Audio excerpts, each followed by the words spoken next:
Hey, everybody. Welcome to another week of PPP craziness.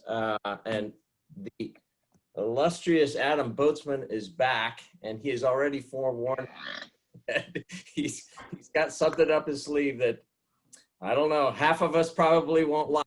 So who knows? But just as a reminder for everybody getting on here, hit the Q&A button and harass us in the chat, and that works out just fine. I know one of the things that we're going to want to cover today is this new ruling on, or just new $50,000 PPP loan forgiveness application, and Jack is ready to go deep on that, which is good. And I also thought there was an interesting quote by Mnuchin as part of an article that I read about that, and basically he said, New legislation could further help ease the process for streamlining loan forgiveness. Well, and that's in addition to this $50,000. So let's hope and pray that that happens. And one other plug as you guys are getting on here, put on your calendar on the 28th of this month at 9 o'clock from 9 to 10:30, Adam Boatsman and the G3 band, meaning Gary Applegate, Gary Schwacke, and Gary Fry, are going to be talking about reimagining go-to-market strategies and shifting markets, and it'll be a Q&A format as well. But I think that is going to be really good, and Gary Schwacke is kind of going to be leading the charge, but it will be Adam Boatsman and the G3 band. So, Adam, do you have any rants before we go into Jack Santaniello's deep dive on the two-pager, or should we save that because we'll lose half the audience? No, the audience is going to love it. By the way, I'm wearing my Oak Hill Yeah shirt. So where's yours, Gary? Jeez. Well, I'm going to go. That's my first rant. I had to go. I'm going to go see Joe Gass today because he's been on these webinars. He's probably on it right now. And so I put on a collared shirt and dressed up. So that's good for you. All right. Now, it's not too bad. So the $50,000 relief, I'm really happy that the SBA did that, as I'm sure are a lot of our banking partner friends. It does relieve a lot of the volume right out of the gate in terms of the relief amount, or in terms of it's not so much in terms of the dollar volume of the SBA loans, but in terms of the count, it makes a pretty sizable dent. They had talked about 150. The SBA within their rulemaking landed at 50. Jack and his legislative team may have some insights as to why they just didn't. If they felt that they had executive authority to go ahead and do this, I don't know why they didn't stretch it up to 100 or 150. I don't know why 50 was kind of the demarcation they arrived at, but it is good that they went ahead and did it. One of the things that popped out at me was that, it's in the original application too, but, or the original application for forgiveness, but there is a statement basically saying that whatever you gave to the bank, you are also going to give to the IRS in the form of your tax filings, meaning if you told them your payroll was X, you're also certifying that that will agree to what your payroll tax returns are going to say. Point being that when people are worried about, air quote fraud, that's good old fashioned bank fraud they're talking about. It's just a reminder. This isn't about did I need the money or not need the money. When they're talking about fraud, they're talking about good old fashioned bank fraud, meaning I submitted false documents to a bank to obtain money that does not agree with what I gave the federal government. So, just remember that you're certifying to that. I don't think that we have anybody listening on this webinar that would do something like that. But if you look at the cases that have been prosecuted or in the process of being prosecuted, they really revolve around people who have falsified documents for the purposes of obtaining a fraudulent loan. And that, if you guys have followed the news, that even applies to, there were people that worked within Wells Fargo, and I want to say JP Morgan Chase as employees that falsified their own loan documents to obtain loans.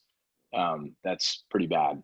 The second thing, that I've kind of seen in the last couple of weeks is, continuing on the theme of the banking loan renewals. I think everybody on the call or that is listening to this after the call really just needs to settle in on the expectation that if you had a bad 2019 or a down 2019, you know, the banks expect that 2020 is going to have some hiccups. So from what I've seen, if you had a good 2019 and you're not performing, but you have a good plan in 2020, okay, loan renewal might have some hiccups, but otherwise going smooth. If you had a down 2019, and even if you made improvements in 2020, but it's still not super amazing, those renewals are getting tough. And definitely not seeing a whole lot of extensions of credit. So, I mean, our banking partners, when I say understandably, I'm not excusing it, but I understand the psychology behind it, having worked with all these guys through the Great Recession, that they really are thinking it's Great Recession all over again, even though, they're in a totally different position in terms of their capital structure, just due to the TARP bailout and all the restrictions that came around associated with Dodd-Frank. So their balance sheets are massively better than they were in the Great Recession, but lending, I think, is kind of pulling back to that that Great Recession style of underwriting. And then my loan soapbox for today. So if we want to start getting angry darts thrown, Gary, you can start, and then anybody else can throw a dart after that. Obviously, this election cycle has been heated, would be a very tame way to describe how it's been. I think as a parent, the thing that I'm actually, the saddest about is that this is really the first election cycle that my teenagers have been alive to pay attention to. And it's just sad that this is what they see. As a guy who grew up, I'm 47. So, I mean, the first, real election that I remember really paying attention to was Mondale Reagan. And I followed I was a political junkie, so I followed everything, since then. And it just, really, makes Romney Obama look pretty darn tame, relatively speaking. And I thought that was kind of a poop fest. So makes that look pretty darn tame by comparison. And before I say what I'm going to say, I've unabashedly told just about everybody, I waited 4 hours before a road trip to Michigan to vote for John McCain. So, so I call it as I see it. But the rhetoric around, and the reason I bring it up is because it's relevant to, my discipline, which is business and income taxation. So, there's been a lot of rhetoric around, science, facts, information, what's going to happen and all that kind of stuff. And also in my lifetime, the first time that I remember, somebody not using information that was scientifically available or proven by an expert was the link between smoking and lung cancer. Like, that was denied over and over again, the linkage between those things. It's like, but yet now that's pretty much an acknowledged fact, and the science was always correct in the beginning. And I think the thing that we see now is, with climate change, I mean, that even the big oil companies have come out and put it into their annual reports that, hey, this is a real problem, that we're dealing with. But in our discipline, when it comes to taxes and economic growth, I don't care what your political party is, the facts do not support taxes and economic growth being related in any way, shape, or form. At best, it causes a delay or a temporary blip. And by temporary blip, I mean like 1 year, 6 months, like not big in the grand scheme of things.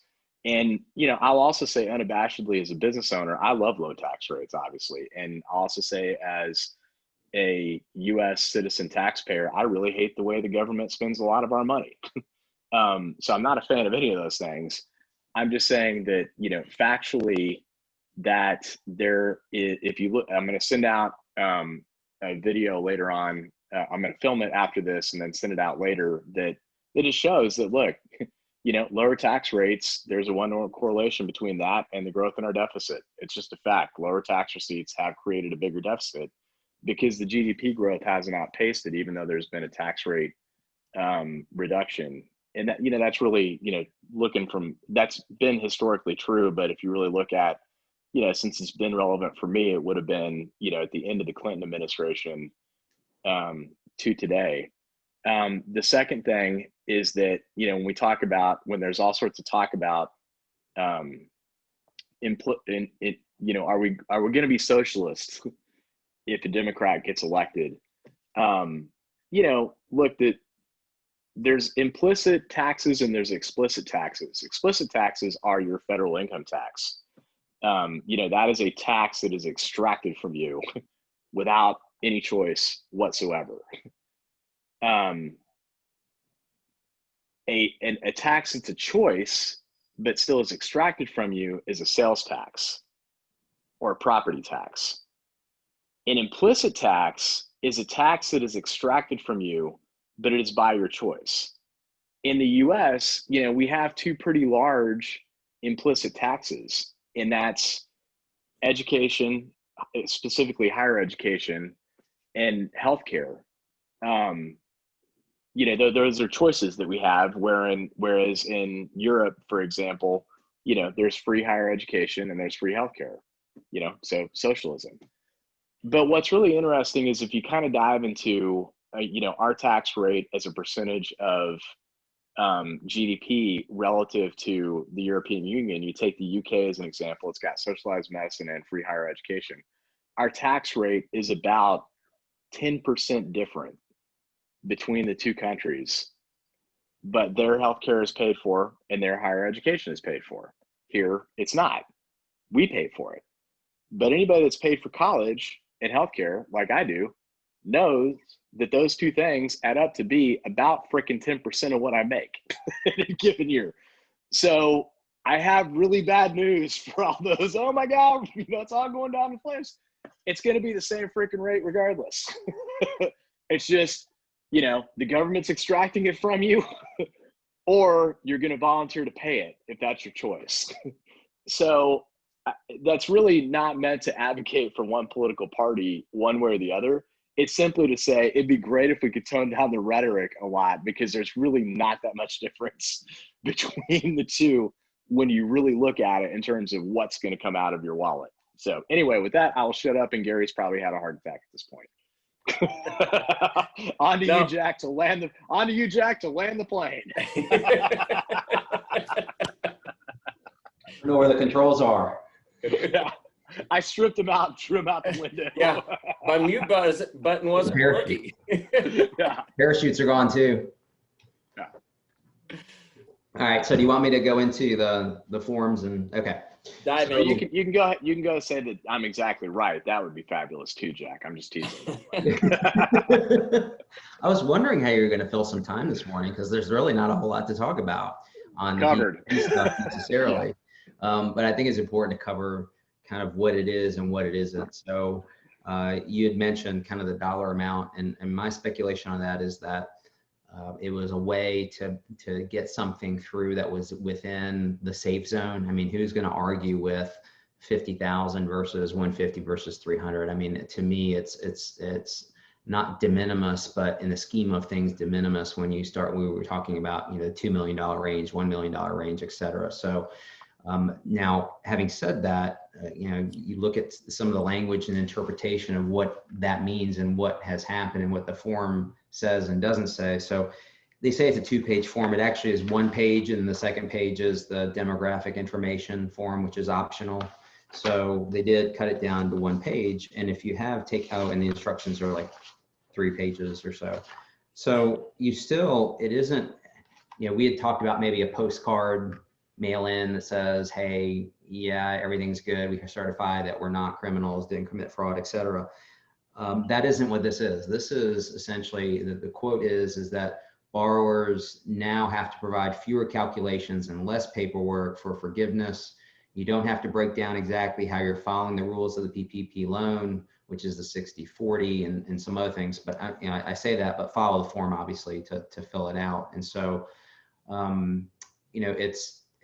it's their way of saying, well, there's de minimis, but we're also making sure that it isn't fraudulent. So they kind of are trying to get the best of both worlds in doing that. So there are some other kind of tangential issues which are interesting. If you look, and I'm surprised it still says this, the expiration date is December 31st of 2020, which is the date of expiration on the other forms. And so they had to come out with guidance. I think it's actually even in the frequently asked questions now that says, no, that's the expiration date of the form, which gives them the ability to publish a revised form down the road, but that still doesn't make sense. So apparently there was a lot of panic as to that people thought they had to get their applications in, including this one, by the 31st in 15 or so days, which is not the case. You have, as stated, which is, the terms of the loan, I think whether it's 2 years or 5 years, and so, you apply when you're supposed to apply. And I'm not aware of, banks are taking them. I don't know if they're doing anything with them though. I have yet personally not heard of anyone getting that get out of jail free. Hey, you've been absolved and forgiven of the loan. Congratulations on your grant. So I've seen nothing of that. And I don't know if you guys have either. I suspect not. And if you did, it would be maybe a onesie or twosie. But so that's essentially what's going on with respect to all of these things. But really, there's not a whole lot to report. I mean, it's one day last week, I was like, okay, well, the president basically said we're shutting down.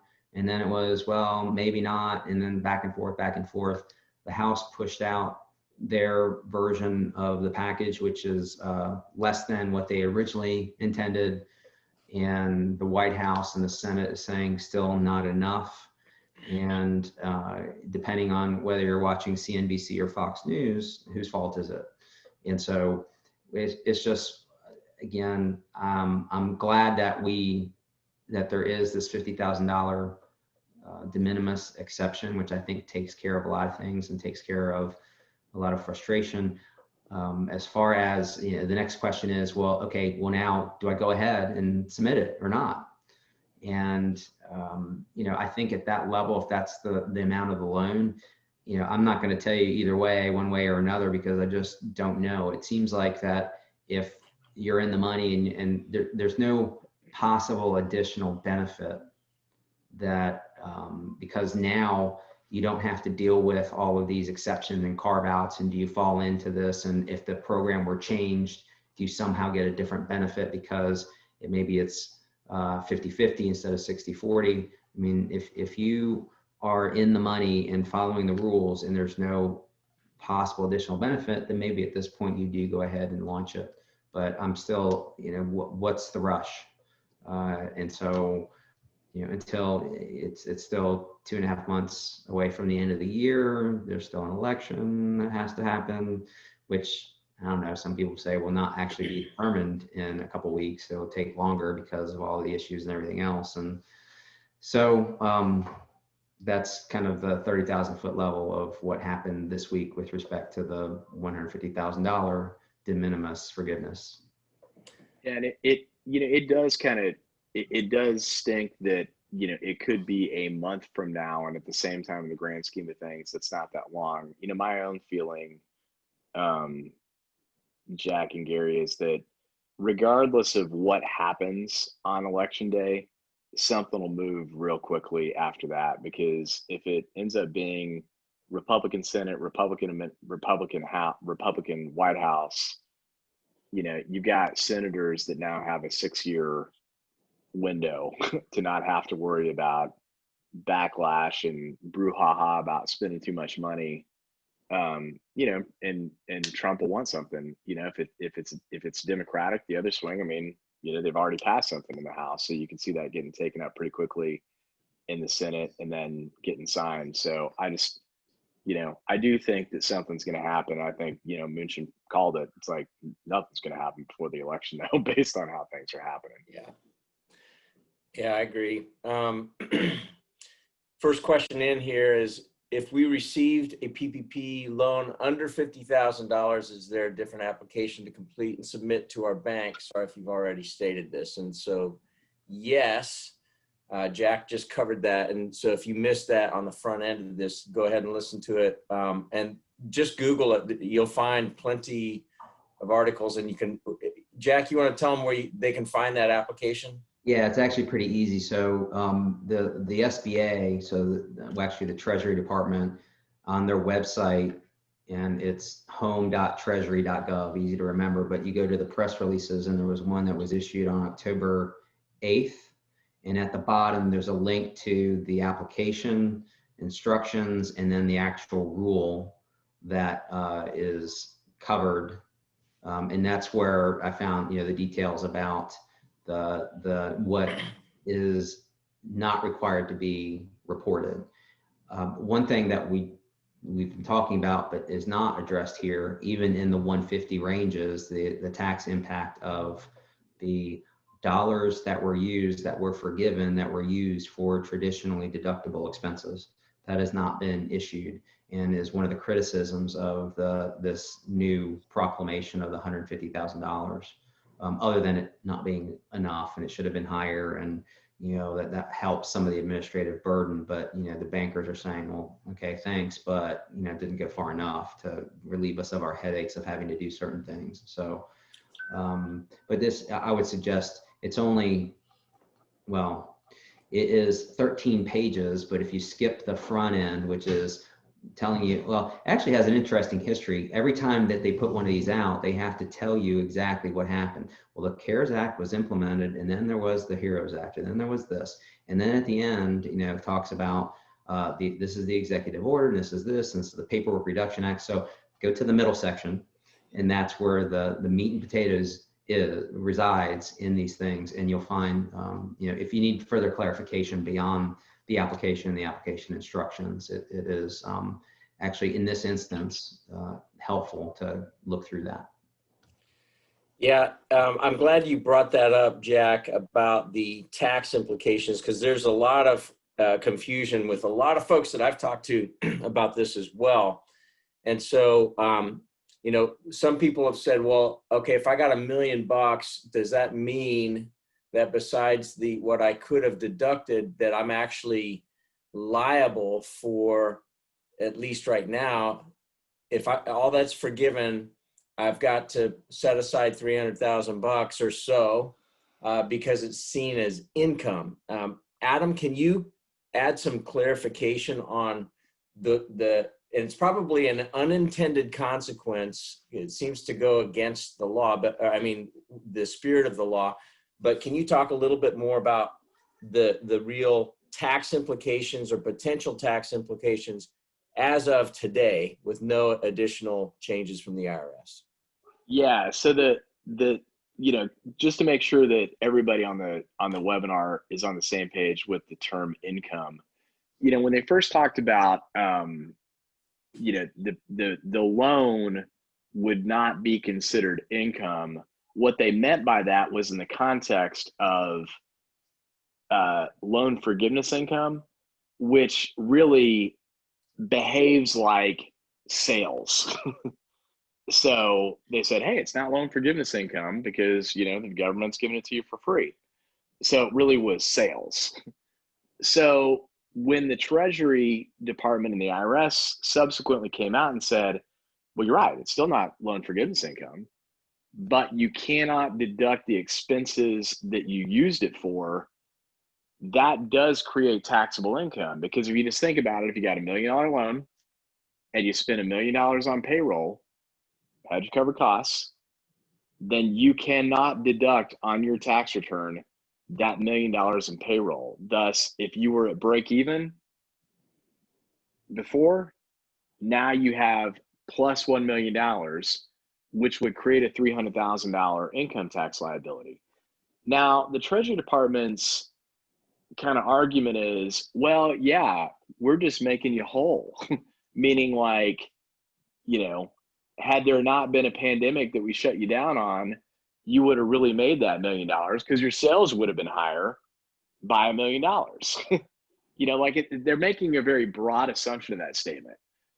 Versus what this money really was another form of unemployment. They just wanted me to distribute it instead of them. So Had I known that I wasn't going to get to deduct $1 million, I wouldn't have spent $1 million. I would have spent enough money to make sure that I could also cover the tax obligation, which meant that in BGW, real terms, there would have been 3 less belly buttons at BGW, because that's about what the tax impact of $300,000 is. So, you know, it's hogwash. And they really do need to fix it, because that was not, you know, saying that you're now back to square is just being cute. You know, nobody that took the money planned on it being, that I know of, planned on it being taxable as part of their calculus in terms of how many FTEs they were going to keep around. And what's complete BS about that, and I would have sworn, but I swore off swearing when I said that, is that, you know, if you really believe that, IRS and the Treasury, then why is all this rigmarole around FTE count? So basically you're saying, I got to spend the $1 million because I got to have the FTE count. Otherwise I've got a loan reduction, but then I have to pay taxes. Well, I'm not square at that point because square would have been 3 less belly buttons, but then you were going to penalize me for that. So you see like this never ending doom spiral equation. Jack probably could tell me what app I need to download to help me on the math on that one, but yeah. So it's that the expenses are not deductible. I'm really on a roll today, Gary. I'm sorry. You are, man. Just, you know, I really do enjoy politics, and I really am just fired up right now. Yeah. Turn off the social media. Yeah. Yeah, no, you know, you really bring up a really good point. And when I was putting together the social media imagery and that sort of thing of no lifeguard on duty and everybody swimming out there, that is kind of how it is, you know, and the reality is we appreciate everybody that's on this call and that is listening, that is running a business and is put it on the line to make it happen. And you weren't waiting for the government to give you permission to go do it. You weren't waiting for the government to give you a handout to get started. You went out and did it. And we've all done it on this call. So, you know, hats off to each of you. And regardless of what your political persuasion is, you know, let's keep treating each other with respect and with dignity, because we actually have to make sure that mouths are fed versus, you know, lifetime secured benefits as well as pay. So anyway, any questions out there? I know this has been an unusual one, but there's been some really good nuggets in this one. Any questions besides the one that we had out there? Also, while we're waiting for those, again, put on your calendar, and if you guys want the registration link for this Adam Boatsman and the G3 band on reimagining go-to-market strategies and shifting markets, let me know, because there's no cost for it, and it will be live Q&A, but I think some really amazing stuff that will be covered, and some real world examples of what we've seen in people having to shift, whether it be in the last great recession, now, et cetera, where there are opportunities in the midst of chaos as well. So that's what I'll say about that. But that is on the 28th from 9 to 10:30. Ping me if you want that registration link at gfrey@trustbgw.com, gfrey@trustbgw.com. Any questions out there? Amazon must be here. Are the dogs barking? Yeah, you just can't hear them, I guess. I didn't hear them. Yeah, good. All right. If no questions, that means I can be at Joe Gass's place on time today, which will be great. I'm looking forward to actually seeing his operation. And Jack, any additional thoughts before we sign off? No, don't want to belabor the pain of not knowing what's going on and having to wait, but I've enjoyed the political discourse or listening to, but I would just say it is very interesting. I enjoy hearing, depending literally what channel you turn on. And I've shown the kids, because on XM radio, the channels are really close to each other, so you can literally just turn the knob back and forth.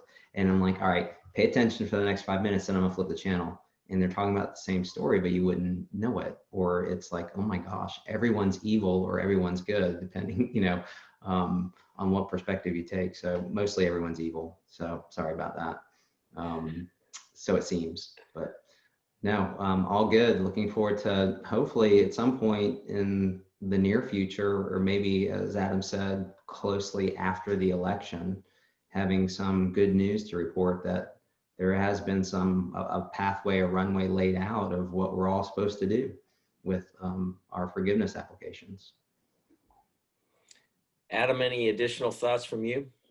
No, this is actually meant to be non-political. It's what I really believe. But, kind of having seen second waves sort of start to crop up in Europe, which is at a higher geography than the United States. A higher, I always forget, and I know how to read a GPS map on a boat, so you'd think I know the difference between longitude and latitude. They're higher.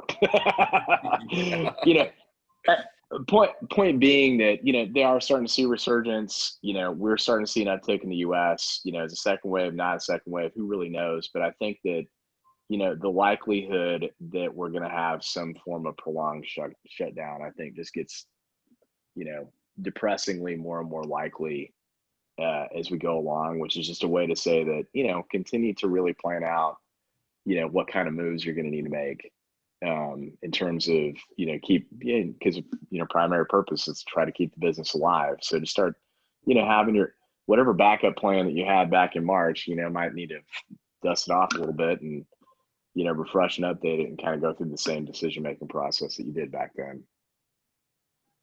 One last comment, just as a pointer for you, Adam, that an older wise man by the name of Jimmy Buffett reminds us as to what the difference between latitude and longitude, changes in latitude, changes in attitude. That's how I remember it too. Oh, that's good.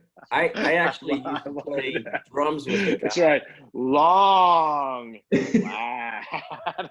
Got it. That's good. Go south, my friend. That's right. I used to play drums in a band with a guy that played guitar for Jimmy Buffett. Nice. And he was a nasty human being. Unfortunately, because I'm like, that's too bad. I don't want to hear it. Mac McAnally? Now, this guy could play like Pat Metheny. I mean, he is an unbelievable artist. And he was living in his guitar in South Florida. I mean, not living in his guitar, living in his car. It was like unbelievable. Anyway, that's for another story. The other thing that I would say to anybody on here is, even if there's not a lot of new stuff on PPP next week or the following until we get past, the 3rd of November, and who knows, am I putting my money on, will we know on the 4th of November who the president is? I doubt it. So who knows? But one thing that I would say is we are in Q4.